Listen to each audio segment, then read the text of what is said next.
He's the president of Indivisible Houston, one of our premier organizations that are really trying to bring democracy back to the United States. Come on in, Daniel. Tell me a little bit about what we're doing here. What here in Houston? I think we're having a conversation on the free and independent media, my friend. It's striking that you brought up oil and sustainability today because we couldn't live in a better city to have that conversation, huh? Yeah, no kidding, right?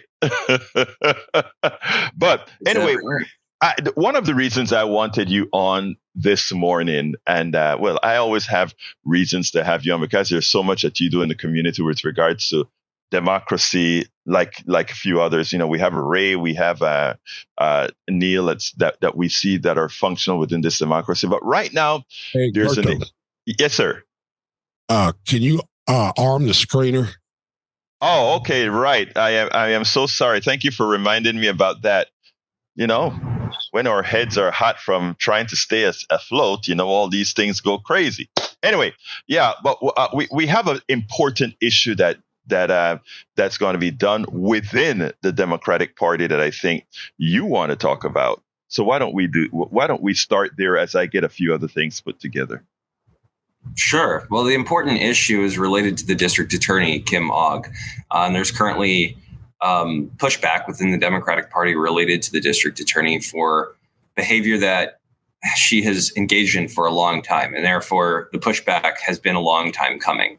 And it comes on two grounds. One is that she's dangerously weaponized her office using a prosecutorial double standard to go after people who she disagrees with, particularly on bail reform, while not taking the same action against people with whom she agrees, whether they're in the Democratic Party or the Republican Party.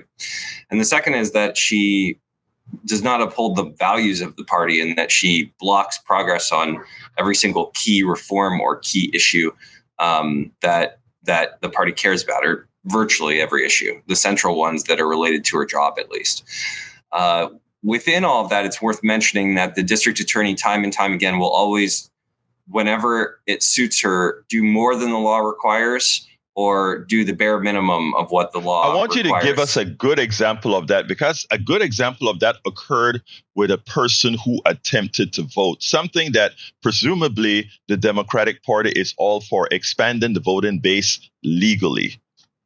So Ken Paxton referred a case over to District Attorney Ogg for voter fraud, apparently, or alleged voter fraud, related to a man named Hervis Rogers, who's 64-year-old black parolee who believed he was eligible to vote, went to the polls, waited there for 6 hours. His vote didn't count at the end of the day, but they came after him for voter fraud anyway. And there's a law that says that you have to investigate any claims of voter fraud. But what the district attorney didn't have to do is take the case before the grand jury. The law doesn't say you have to take the case before a grand jury. Now, I want people to understand just how significant this is. Investigate means you look into something. If you look at a piece of paper and you say there's nothing here and you throw it in the trash, you've investigated it. You've taken a look at it. There's some things you need to check off, but you don't have to go to a grand jury. A grand jury is there because you've brought someone in front of that group of people, a group of their peers, to determine whether or not you're going to indict that person and then drag them through a court case, which she does regularly. So I want you to put yourself in the shoes of Mr. Rogers, who thought he could vote, who the Attorney General, our indicted Attorney General, our own crooked Attorney General, referred a case over to our local district attorney, ostensibly Democratic, supposedly Democratic district attorney. And then she not only looks into it as she says the law requires, but she doesn't just do an investigation. Instead, she drags him before a grand jury. Now, at this point, if you're Mr. Rogers, you have to go get prepared for a legal fight, which means you got to pay money for a lawyer, or you have to find one who will represent you for free. You need to spend days and days preparing. You need to spend all those hours preparing for when you're going to have to answer questions. And then you actually have to sit in front of a grand jury and answer questions from prosecutors as to whether or not you should be placed back inside the system after you've already been there before. And all because you believed that you could vote and you in good faith waited for 6 hours to go and do that. And essentially, you've just been living your life and rejoined society after everything happened. But now you have to go through all of that. time and time again, the DA drags people before a grand jury, and the grand jury might no bill you that day, which means that they may find nothing and you don't get indicted. You still had to go through the financial stress. You still had to go through the time stress. You still had to go through all of the troubles that anyone has to go through when they prepare for all of that. That's time that you could have been spending with your family. It's time that you could have been doing something else. And also, nobody deserves to be pushed around like that. The district attorney is a bully. The district attorney will take every opportunity to bully people, to cajole, to push, to prod, to side with the opposition party so that she can collect her own power because she's out of control. Let me pause you right there, Daniel, because I want to make something very clear here. Kim Ogg, true or false, used to be formerly a Republican. She used to be a Republican. That's why she attacks Democrats. Right. Secondly, who disagree with her. Yeah, I want to prove something to the listening audience, because it's not about Republican or Democrat, but when you pick a party on false premises and damage that party from within, that is a problem. So number one, yes, she was a Republican. Number two, is it true that she, more so than not, she go after strong Democratic politicians where possible? Oh, she goes after strong Democratic politicians with an extreme double standard to the point of absurdity. And the only Democratic politicians who she doesn't go after are the ones that agree with her on bail reform. There were 2 cases of constables that agree with her in the Democratic Party. She didn't go after them. Let's lay it all out on the table, because I want to talk about this and point very clearly to this for everybody. If you are a Democrat in Harris County, I want you to understand something. She has launched nonsensical investigations and dragged them out against County Judge Lena Hidalgo, against Commissioner Rodney Ellis. She took a character case, a character suit basically, or character complaint against Franklin Bynum, Democratic judge. She held Daryl Jordan, one of the great champions of bail reform, in contempt, one of our judges. And she primaried all of the sitting Democratic judges who were reformists and tried to use them as punching bags.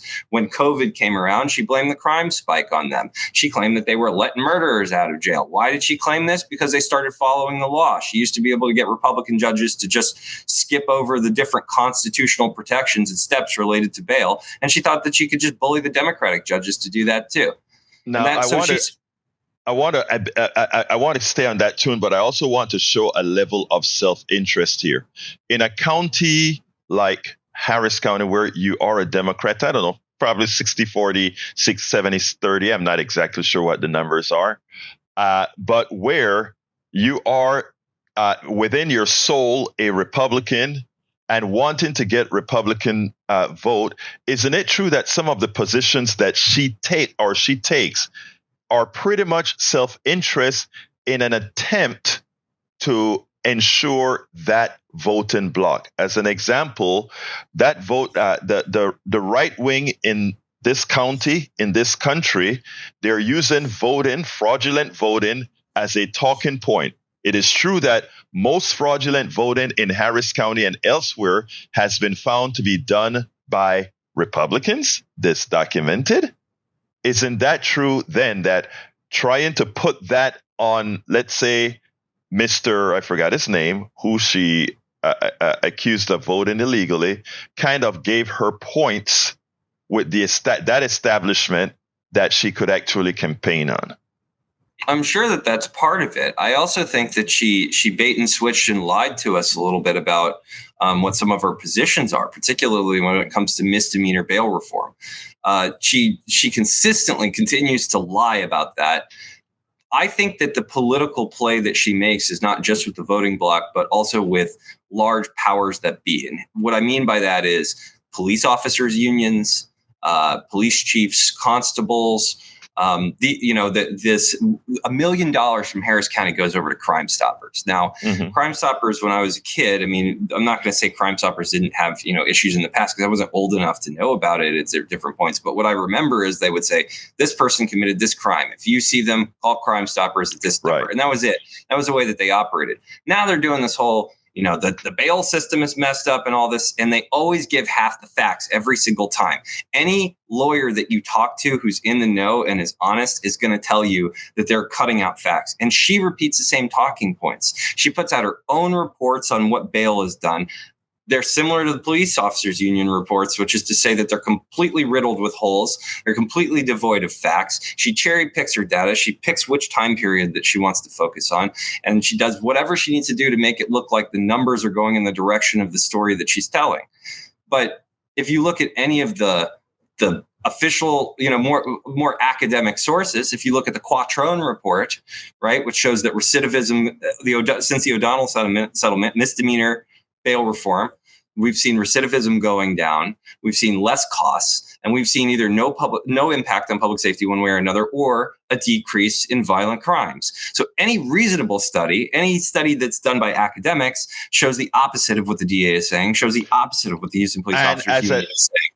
As an academic herself, because I can understand on a person who doesn't know the material, a person who's just listening to ads, but for someone who is within the system, that has to be maliciously done. In other words, you actually know the truth, and the same applies to Whitmire, who is trying to make crime an issue in an election where we have a city, we have a county where we have crime on the decrease, and the increase that we had in crime matched the United States of America, if not a bit less, matched the United States of America based on other factors that are occurring within our country proper. True? Oh, sure. No, she's lying. She's lying. There's no doubt about it. She's manipulating the facts. She knows better. She's, accused the county of trying to defund law enforcement when it's at the highest law enforcement funding levels in the history of Harris County, and has gone up year over year consistently. She's lying directly to the masses. She's lying directly to the Democrats within the party. She's lying to the precinct chairs right now because she knows that she's on the run, and she knows that she's been called out for lying. But I'm going to run it back down again because I want people to understand this. Who's she brought long paper trails that haven't yielded anything out against so far? County Confirmed by the Houston Chronicle. Yeah, according to the Houston Chronicle, right? So it says, don't cross her. Mayor Sylvester Turner, County Judge Lena Hidalgo, Commissioner Rodney Ellis. She held Franklin Bynum. She went after Franklin Bynum on character. She held Daryl Jordan in contempt, and she went after all the Democratic primary judges. So basically, she's had a fight with any popular Democrat in the Democratic Party who's on the side of misdemeanor cash bail reform. Meanwhile, and this is important too, and I want to make sure to mention this, okay? Because she will say, well, when a case gets referred to my office, I have to go out, I have to take a look. And then she'll drag it out really, really long when it comes to these other folks. Not only does she not drag those investigations out when it comes to people she agrees with, she doesn't even take a look most of the time. So there were two constables that I want to talk about. The first one used his campaign office during the day to run for re-election. He had his campaign workers running around making sure to push his re-election. That's totally illegal. And it came out in the Chronicle, and it was such a bad scandal that he actually lost his primary. Constables never lose their primaries, but this guy managed to lose his primary. The second one, we didn't hear about any of the details, but a case was referred over to her office. We didn't hear about the referral over to her office until much later. And this is why. A lawyer stood with some women who were deputies in a constable office, and they launched a civil suit on the grounds that the constable had exploited them by putting them in bachelor party style sting operations. And in that announcement, they said that they had told the DA about the case, and the DA referred it back to the constable's office for internal investigation.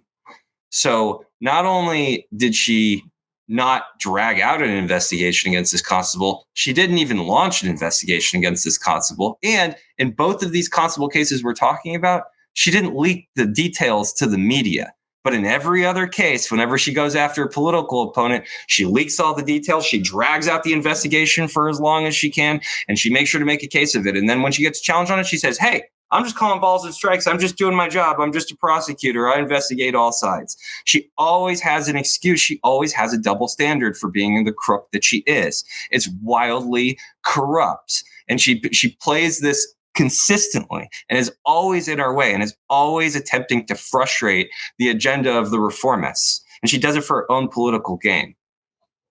That is sad, but I think one of when we started to discuss these issues, and I started to see a whole lot of the paperwork and the documentation and the evidence come across, I said, this is something that it's not only this is not a fight within, let's say, the Democratic Party. This should be something that Houston at large, Harris County at large, hears, sees, and understands. Because when you are the chief law enforcer of a city, the chief law enforcer of a county, it is essential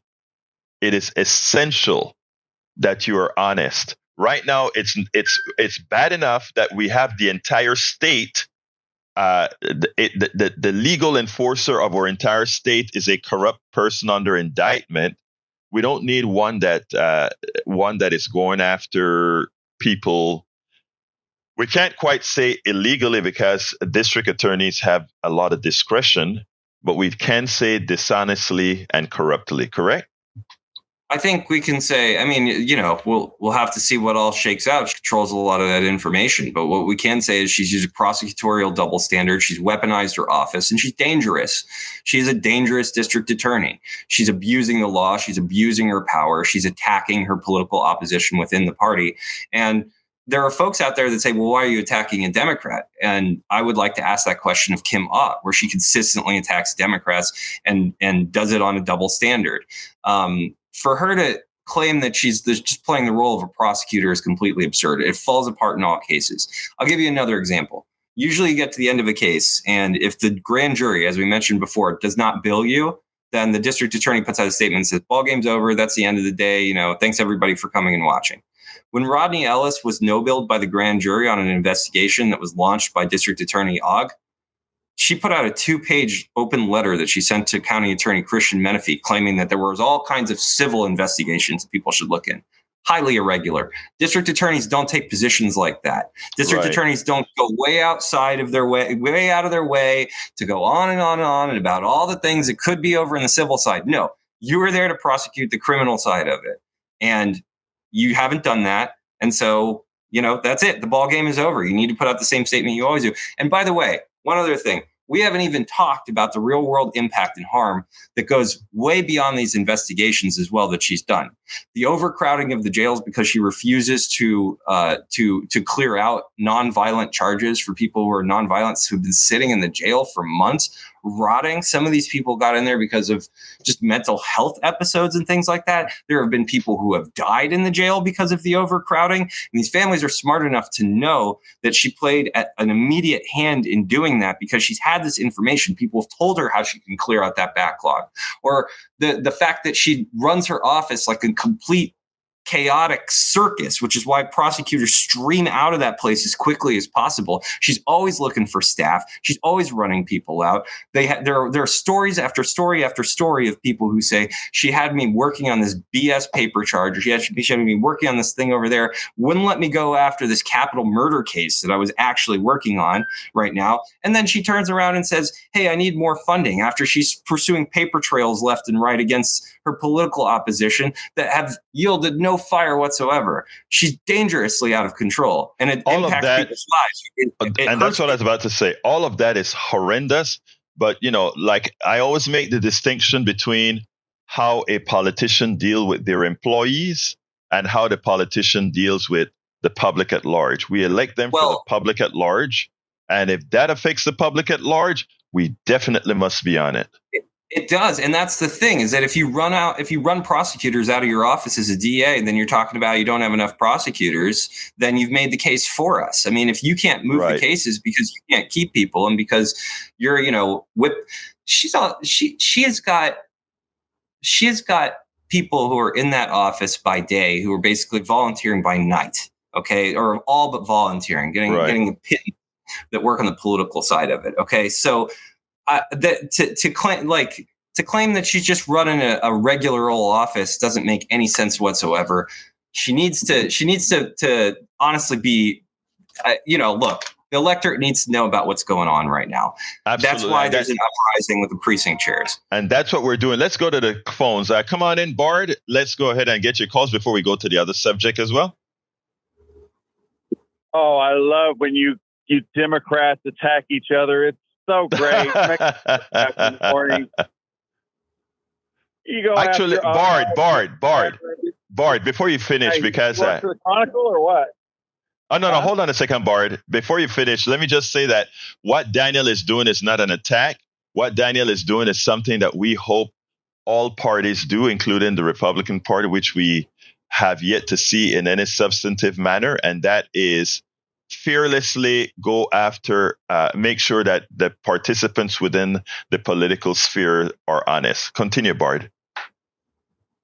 Okay, well, I'm glad you're on this topic because just last night, the Texas Rangers have decided to reopen or look further into the case against Lena Hidalgo. It turns out that she's withheld some documents.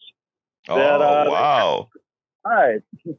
Yeah, so she's already got 3 under indictment, and it looks like they may be turning on each other and may start singing and blowing the whistle here.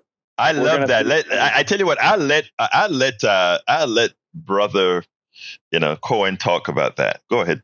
Oh, that's interesting. How when Kim Ah got in trouble again, the Texas Rangers happened to reopen an investigation the next day into her political opponent. How about that? That's interesting.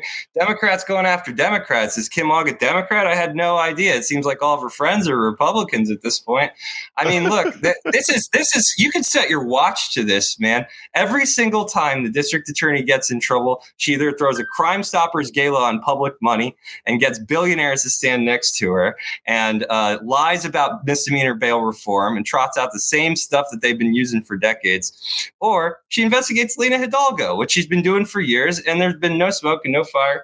And then she makes sure that those photos just magically, end up in Alex Mueller's campaign ads so that they can drag those people's names, good names, in front of God, friends, and families during the World Series while everybody's watching. Dirty, disgusting, despicable behavior. It's revolting.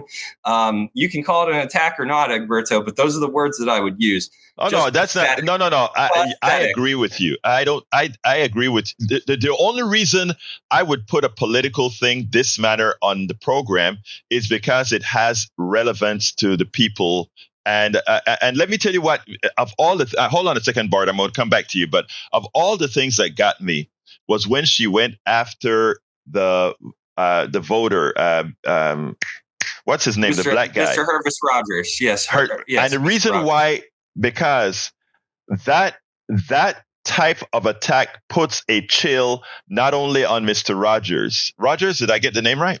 Not only on Mr. Rogers, it puts a chill on a particular part of a community that in itself has always had their voting rights at risk. Now, if you don't want to be, if you want to be sure you're not going to get into the legal system, then you just don't vote.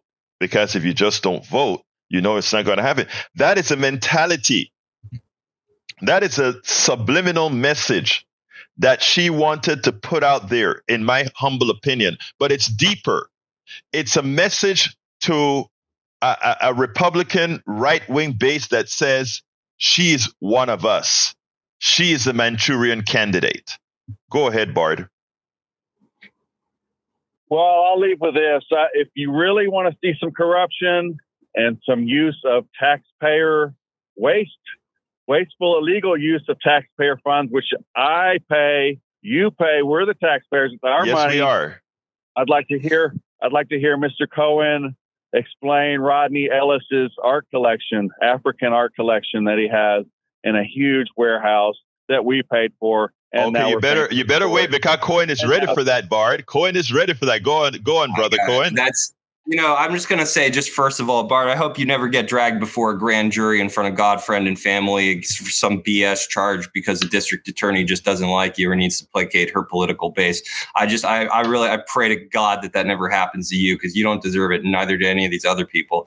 Rodney Ellis's African art collection was completely above board. We have cultural projects and art projects all the time. Just makes a sexy story for the racists that listen to Mario Diaz over at KPRC.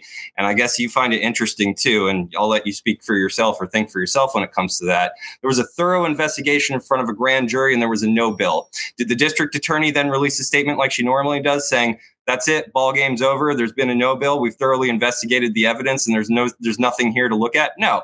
She writes a 2-page open letter about how there's civil crime, sends it to the county attorney because she's in a fight with Rodney Ellis over misdemeanor bail reform because she disagrees with it. Well, actually, she's in 2 fights with Rodney. She wants more money for more DAs as well.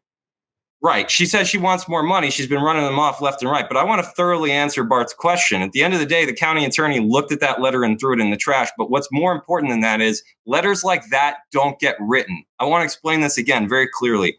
Letters like that don't get written. The statement is usually there's a no bill. The ball game is over. The only reason you would write a letter like that is because there are suckers out there that would look at that and say, oh, she's going after him. There must be something there. She was angry. It was sour grapes. And she got basically bunched up over the whole thing because she couldn't prosecute her political opponent. Here are all these people arguing that we're weaponizing the legal system against their favorite president out there, Donald Trump. And then they can't turn around and look at their local county attorney and realize that she's just flinging charges left and right against people that disagree with her while looking the other way on people who agree with her. Bart, do you really believe that female constable deputies should be exploited in bachelor party style stings? And when they send that evidence over to, or that claim over to the district attorney, she should refer it back to their boss for internal investigation? Come on, man. You can't believe that. You can't believe that. You have to have some morals and decency in you, man.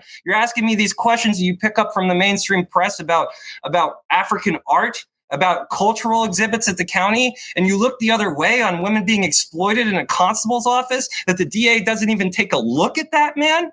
Like, come on, man. Find your decency. Hold on a second. Let me just say one thing because I'm glad that Bard came up with these kinds of questions, because it shows you the danger of a mainstream media who completely ill-inform, disinform, misinform, underinform our population. Because Bart is a result. And I love Bart. He's a caller to the show. He's a good guy, but he has been informed by those who are using his mind for an ulterior goal. Bart, a quick comment before you leave, sir. Well, thanks for the prayers, Cohen, but I pray I'll go in front of the grand jury any day. You know why? Because I'm a law-abiding citizen. I pray that you don't get carjacked, or shot or killed by these criminals, that they are just turning that revolving door at the prison. So you better watch your back, buddy. Okay, Bart, I can't let you go yet, because I want to ask you a favor, Bard. For every statement that you just made, okay, the revolving door of the prisons, being clean and going in front of the grand jury. Remember what Cohen just told you. He said there was nothing to the art exhibit, but it was a political hit job, and the grand jury proved that it was a political hit job. But because of what you were informed of before, you still believe it. Do a little bit more research, my brother, and thank you so kindly for being a list. No, wait. Cohen, This Ellis is the most corrupt guy in the county. He's the one running Lena. Okay, well, let's go ahead and do this for every sir. Years. Okay, Bart. Anytime when you make a comment, Bart, what Cohen came here with is evidence that is written down and can be corroborated. What I'd like you to do, as somebody who are making these statements on our air, an air that belongs to everybody, to corroborate your statements. That's all, Bart. So some other time, please feel free to come on air, Remember, this is a people's air, and you decide, you corroborate what you're saying. Thank you, my brother. You have a wonderful rest of your day. Guys, keep going after the Democrats. I love it. Take care, buddy. Bye-bye. Let's go to Alistair. Alistair, my beautiful Alistair. How you doing, ma'am? Hey, good morning. I am so glad that because honestly, it's not something I follow living up here in Conroe, but I do get the snippets of like Rodney Ellis taking, wasting taxpayer dollars with storing these things. But I am so glad that you all illuminated facts with that. I'm just, because if like people listen to mainstream media most of the time, they're not aware of the facts. They're not made aware of the facts. So I thank you guys for sharing the facts with that and correcting Bart with facts. Alistair, let me tell you, Alistair, thank you for calling. But if we don't leave yet, I want to just say this. That is the reason I keep the company that I keep. One of the reasons I always make sure to be in touch with the brother on the screen right now, which is Daniel Cohen, is because these are people who do their research. There's no one person that can know everything, and God knows I don't. But what one person in the media can do is surround themselves by people who know whatever facet they're in, whatever area they're in, and then bring it to the public at large. Develop the trust, understand the facts, and then bring it to the public at large. And that is my promise for having the honor to be on air. Some people take this for granted. I don't. I take this as something, a privilege, and something that is very important. And as such, surround myself with people who are going to inform the audience with truthful information, not backed by what a corporate being or a party being wants to do. And if you've noticed this program, we don't take, yes, we are biased. This program is a biased program towards progressive values because we know that's what most people want. That's what most people want. They say that in polls, etc. We are biased toward progressives. But at the same time, if somebody gets out of line, irrespective of whether they call themselves progressive, conservative, Democrat, or Republican, it is our job to make sure that you know. So thank you, Alistair, for just stroking us a bit and letting us know that we're doing the right thing. Up. That's right. Thank you, my friend. You guys have a great day. You too, Alistair. All right. Come on in, Donald. Hey, good morning, Alberto. How are you today? I am waiting, Donald, to hear something really, really good from you, sir. Okay. What was that guy's name that got it for the voting stuff? Was it Rogers? Rogers, yes. Well, why don't y'all go down there and get him, and y'all can sing "Would You Like to Be My Neighbor" in front of the jailhouse, because they just sent a message out to everybody that has any indiscretion or felonies or anything that's got restored rights to vote, because they're putting the fear in everybody because you ain't wanting to get back in the system. So you ain't even going to vote. You're not even going to roll the dice. And that's what that was all about. Right. You nailed it, Donald. That message was twofold. It was a favor to Republicans to tell, hey, a county that has about 20-something, 30% black folk, we want to put the fear in you that if we find anything, we'll reduce that vote. And at the same time, tell the Republicans, hey, this base of people that generally don't vote for you, I'm kind of quieting them down for you. What you gonna do for me now? Go ahead. I see you. Go ahead, Daniel. I see you want to say something. The other side is you need to, the other side is he needs to bring the facts of how many actually go to a jury trial. How many cases that are in there? They're all plea bargains. They don't do their damn job, but then they'll turn around and come do their job when it's time to smear somebody that's trying to vote or whatever else. because You nailed they it. want a plea bargain so they don't have to work. So that's what y'all need to bring to our attention, and that's it. Well, Donald, Preach, that's Donald. what. That's Yeah. it. That's it, my dude. Yes, sir. Thank you. He recognizes the prosecutorial double standard, and look, Project Orange has been around for a few cycles. That's a project by which they register voters in the Harris County jail, not the prison, but the jail, because 70% of the people in the jail are eligible to vote and have not been convicted of a crime. And they finally worked it out with sheriffs to make sure that those people could register to vote because of the funky deadlines we have that if they're in the jail, if you don't have access, you can't get them registered. So we finally made sure to crack that nut. And you are absolutely right, because those people hesitate now to register to vote because they don't know what the rules are and because they're not getting good access to information. Donald, you're the star of the day. I appreciate you. Thank you so much for pointing that out, because it's a double standard. You're right. Anything else, Donald, before I go to my video? No, I'm good. I'm good. Go. Thank you, brother. Rolling. All right. Thank you, brother. All right. Daniel, I want to go to a video that I did for the 3:00 show.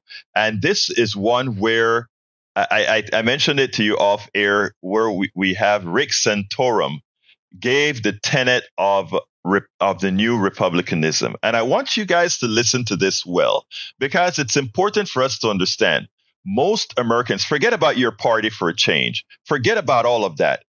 When we do polling and ask people what we want, you know what we notice? And sometimes, every now and then, Daniel give me hell about this because, I love everybody. I want to hug my Republicans, hug my MAGA, hug my everybody, And the truth of the matter is, all these people, believe it or not, absent some social false issue, want the same thing. And you know how we know that? Red states are starting to prove it. And it is putting the fear into the Republican Party. I want you to listen to Rick Santorum and what Rick had to say recently. Check this out. As Republicans continue to lose, they realize that they have a new enemy. And who is that enemy? That enemy is democracy. You don't believe that they believe democracy is the enemy? First of all, we had Donald Trump, after losing the election, going all out to try to say the election was stolen. The election was stolen. Of course, every twist and turn proved that no, the election wasn't stolen. You lost. You not only lost, you lost by 7 million votes when you tried to be reelected, and you lost by 3 million votes or so when you even got elected. The people don't particularly like you. It's the undemocratic nature of our electoral college that got you elected. Now, Republicans continue to lose year after year after year on issue after issue, on politician after politician. So now that you've pretty much know that the people don't want you, in other words, democracy says the people doesn't want you. Many of you have decided that your new enemy is, in fact, democracy. Want you to listen to Rick Santorum and what he has to say about that, because he said out loud what we all knew. To our panel now. So we're looking at, obviously, the issues of abortion and marijuana in the state of Ohio now. Now over 50% of the country has legalized marijuana. Senator, you look at these issues that are driving the left out to vote. You would think the economy, crime, illegal immigration, those would be some of the issues driving people out when you look at so many who are unsatisfied with the direction the country's headed in.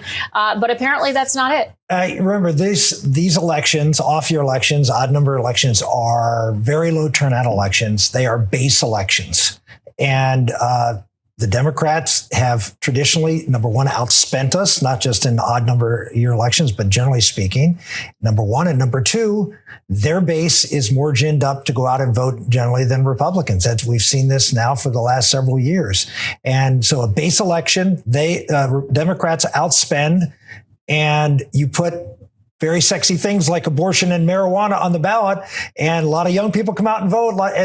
It was a secret sauce for disaster in Ohio. I don't know what they were thinking, but that's why I thank goodness that most of the states in this country don't allow you to put everything on the ballot, because pure democracies are not the way to run a country. So then. Democracies are not the way to run a country. Democracies are not the way to run a country. So then, Rick Santorum, democracy is not the way to run a country. Well, he said pure democracy, but what other democracy isn't but a pure democracy, if that's what we should really have? Pure democracy? What you're saying is if you don't win, that somehow, if you don't win, hey, baby, something is wrong. Are you kidding me? Are you kidding me? He said it out loud.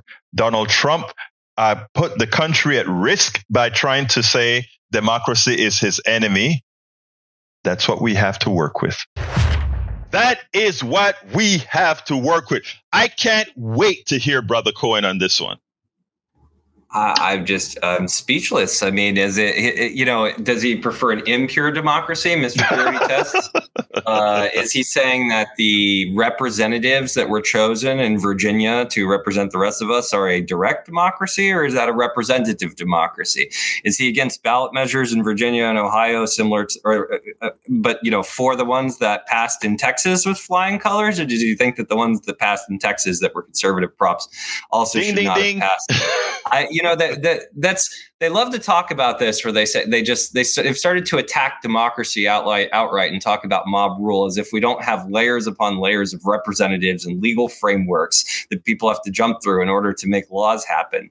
But I think what it really comes down to is they don't believe in democracy in the first place. I mean, there's the right flank of the Republican Party has been arguing against the direct election of senators. When you start listening to the people who fund them, the Silicon Valley types who give huge amounts of money to that goober in Arizona who lost his Senate race last time around, Blake, whatever his name is, and right. Peter Thiel, the guy that was behind him, that you start Twitter guy. I mean, not Twitter, but PayPal guy. Yeah. You start seeing what these people really believe. And what you're finding out is they don't believe in democracy, meaning that they don't think that the little folks should have their vote. They just think that there should be just aristocrats making decisions without any kind of checks and balances from the population. And I'm sorry also, Daniel, you're too damn young to be listened to, because when they put marijuana on the ballot and abortion on the ballot, apparently you go out there and vote like no other.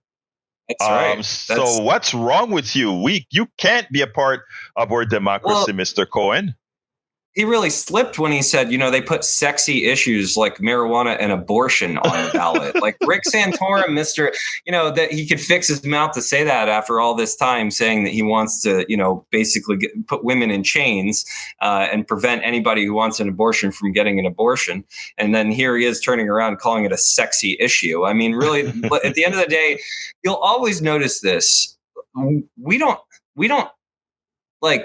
We're not out here just making cracks about sex left and right outside of a policy. It's only these perverted freaks who have just the most aristocratic, just hyper fundamentalist sort of worldviews and policies out there that they peddle to their and propagandize to their own little mainstream audiences that are talking about how there's a butt on page 7 of some kid's book, or how they're afraid of who's going to be in the bathroom with them, or that they're always talking about this stuff, and then it comes out later on that they were doing something untoward with like a little kid. I'm glad you said that. A TikTok lawyer, and for those of you who don't like TikTok, guys, if you look at educational stuff on TikTok, the algorithm starts throwing you educational stuff, right? So I use TikTok. I don't know about you, Dan, but I like TikTok, right? And TikTok, it's got great stuff, and it's got some not so great stuff, but it's got some great stuff. I populate it with stuff because I want to reach every audience. So I put about 3 or 4 clips on TikTok to enhance our democracy, right? But anyhow, this lawyer at TikTok, she's a trans lawyer, and she pointed out that while the Republicans are really talking about trans and affecting our society, she started to go ahead and give a list of all the people being convicted and arrested for sex crimes against children. And what she found out is evangelical Christians, police officers, and family members were the largest people offending or attacking children, if you will, for sex crimes, etc. But but worse, it turns out that as far as trans and cross dressers, etc., zero. They found one that was suspicious, but when they started to itemize, and this is all over the country, the biggest offender was evangelical church goers. The ones that most come out against the trans are dangerous, the cross dressers are dangerous. And in fact, just recently, and I say this with kindness, but a preacher, councilman or something, I think in Alabama, cross-dresser, had a website where he cross-dressed and everything. He was outed by another right-wing group. Sadly, he thought what he did was so bad, which wasn't, but he thought what he did was so bad, he committed suicide. I don't know if you saw that story or not, but Brian is on the line. Come on, Brian. Yes, we don't have a democracy. We have a republic. You understand the difference between the two? Of course, a democracy. I mean, a republic is but a representative democracy. So that is a fictional. That's a fictional statement when the Congress. I mean, when the right wing likes to use it. But you are correct about one thing about democracy, and that is we have a horrendously unfair interpretation of representative democracy because every state has 2 senators. So you're partially right. And come on in, Cohen. Well, yeah, I mean, there's that. You said it correctly. There's not a democracy on earth that doesn't have representatives. You can have a republic that's anti-democratic. You can have a republic that represses people and destroys their civil rights and kneecaps them and has secret security police and things like that. I just don't think the caller necessarily believes in that either, because I want to extend him a little bit of good faith. But the idea that I'd love to hear him describe some other country that is a democracy that doesn't have the statutes of a republic and therefore is this terrible place. If he could do that, I mean, I'd love to hear that. But I have the awful impression that maybe he hasn't read a lot of studies on what constitutes a democracy or what doesn't. I hate to say that to you, caller, but the fact that you asked me that question, the fact that you've brought this up or made this claim, gives me the awful impression that maybe you haven't looked into the Manifesto Project or other studies of world democracies. But let's hear what you have to say about this. Can you answer the question? What republic out there? What democracy? Which great democracy out there is not a republic and is doing terrible things? Are there any? Brian?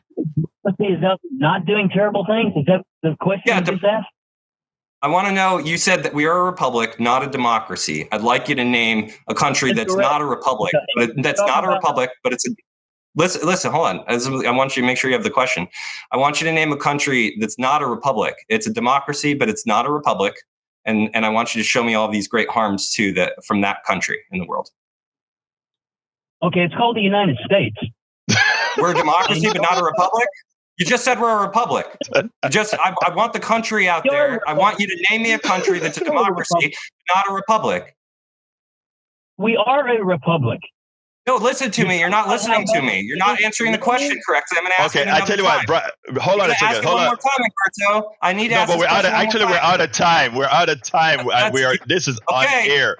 But we'll talk. I tell you what, Brian. I mean, you coming back a hell of a lot of times because you have so much info that I want our audience to hear. Come back with a democracy that's not a republic, Brian. Come back with a democracy that's not a republic. That's what I asked you. You said the U.S. is a republic. Let's go to Howard and Van Bibber. Talk to me, my brothers, before we close this baby out. Well, just another exciting, fun-filled day ahead here at KPFT. Now at 9:30 this morning, Jack and I are going to take on the request show. Yes, yes. That should be fun. It will be fun too. Yeah, we get some strange ones now. Jack, do you have some wisdom for us today?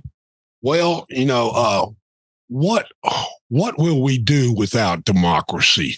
Submit to and suffer under authoritarianism? No. Yes. No. Oh, rats. Those rats. Better have anyway, your democracy. Hey, hold on to democracy. Hey, you guys are giving me more time than I deserve, and I need to close out with Brother Cohen. Brother Cohen, thank you so kindly for having been on Politics Done Right. Love to have you here. To our brothers and geniuses in the studio, thank you so kindly, Howard and Jack.